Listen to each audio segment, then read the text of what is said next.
Hello and welcome you all.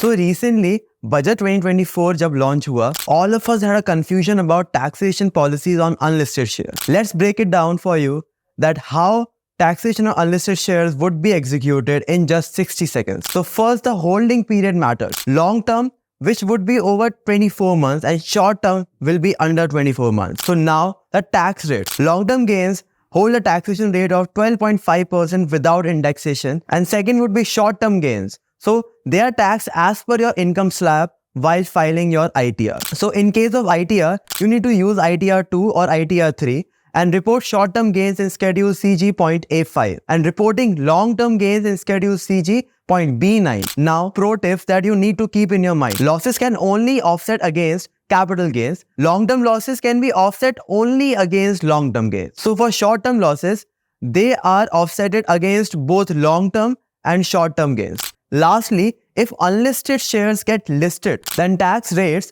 will change to match listed shares. For long term, a 12.5% will be charged after 1.25 lakh, and for short term, flat 20% of tax will be charged. That's unlisted shares taxations in a nutshell.